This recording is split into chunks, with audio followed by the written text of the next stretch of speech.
ఇప్పటికీ 2 సార్లు మీరు ఎమ్మెల్యేగా చేశారు, 10 సంవత్సరాలు చేశారు ఎమ్మెల్యేగా. ఆలేరు నియోజకవర్గానికి మీరు ఏం అభివృద్ధి చేశారు? మీరు చేసిన అభివృద్ధి మరి దృష్టిలో పెట్టుకొని మీరు జనాలు ఓట్లేయారు కదా, మిమ్మల్ని ఎందుకు ఓడగొట్టారు? ఓడగొట్టడానికి కారణం ఏంటి అసలు? ఓడగొట్టడానికి చాలా కారణాలు. ఒకటి, 2 సార్లు నేను ఎమ్మెల్యేగా పనిచేస్తున్నప్పుడు కొందరు అధికార దుర్వినియోగం చేసుకునే ప్రయత్నం చేస్తారు, దాంట్లో డౌట్ ఏం లేదు.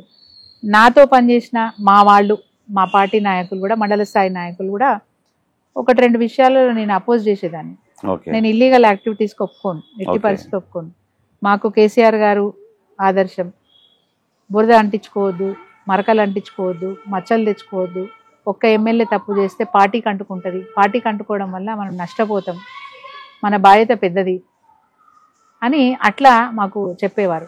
మరి చెప్పినా చెప్పకపోయినా నేను 2001లోనే ఎంపీపీ, ఎవరితో ఒక మాట పడకుండా నేను పనిచేసిన.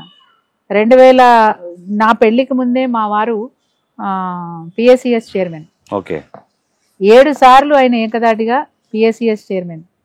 ఒక 9 సంవత్సరాలు జిల్లా సహకార బ్యాంక్ డైరెక్టర్గా పనిచేసినారు. ఆ తర్వాత మొన్నటి వరకు కూడా ఆయన మా జిల్లా చైర్మన్, స్టేట్ వైస్ చైర్మన్ సహకార బ్యాంకు. అంటే ఈ విధంగా ఒక్కరితో ఒక మాట పడకుండా నాన్ కాంట్రవర్సీగా పనిచేసిన, మాకు ఆ పేరుంది, నాన్ కాంట్రవర్సీగా పనిచేసి. ఓడిపోయినాము అంటే ఇసుక దందా నేనే ఆపాను. మా దగ్గర ఇసుక దందా బాగా నడిచేది. నేను వచ్చిన తర్వాత చాలా సీరియస్ గా నథింగ్ డూయింగ్ అని చెప్పి నేను ఆపిన. దాని మీద డిపెండ్ అయిన మా నాయకులు కూడా నన్ను అపోజ్ చేసినారు. మా ఇంటికి వచ్చి గొడవ కూడా పెట్టుకున్నారు. నేను బెదరలే. ఇటుక బట్టీలు పెట్టుకునే చోట కూడా ఒరిస్సా నుంచి లేబర్ ని తీసుకొస్తారు. వాళ్ళ దగ్గర చైల్డ్ లేబర్ ఉండేవాళ్ళు. అది పట్టుబడితే డీసీపీ గారు వీళ్ళంతా చాలా సీరియస్ అయ్యారు, కలెక్టర్ గారు వాళ్ళంతా సీరియస్ అయితే డైరెక్టర్ ఆఫ్ ఎడ్యుకేషన్ ఒప్పించి ఒక 2 విద్యా వాలంటీర్లను శాంక్షన్ చేయించుకొని ఒక ఒరియా స్కూల్ ఏర్పాటు చేసి, అంటే ఒరియా భాషలో చదువు చెప్పే స్కూల్ని ఏర్పాటు చేసుకొని ఈ పిల్లల్ని నేను ఆ స్కూల్కి పంపించాను. ఒప్పుకోకపోతే ఒరిస్సా నుంచి వచ్చిన లేబర్ ఆఫీసర్లు లేబర్ని తీసుకుపోతా ఉంటే నేను వాళ్ళకి సహకరించిన. ఇటుక బట్టీల యజమానులు కూడా నన్ను వ్యతిరేకించినారు. అట్లా కొన్ని ఇల్లీగల్ యాక్టివిటీస్ నేను 100% వ్యతిరేకించిన, శాండ్ బిజినెస్ వ్యతిరేకించిన, చెప్తా ఉన్నా కదా. సో ఎక్కడైనా సరే ఎవరన్నా వాళ్ళు చేస్తున్న తప్పుకి సహకరించమనో ఫోన్లు చేయమనో వస్తే నేను చేసేదాన్ని కాదు. అట్లా నా పార్టీ లీడర్స్ కూడా నన్ను అపోజ్ చేసిన వాళ్ళు ఉన్నారు. చెప్తున్నాను, స్పష్టంగా చెప్తున్నా.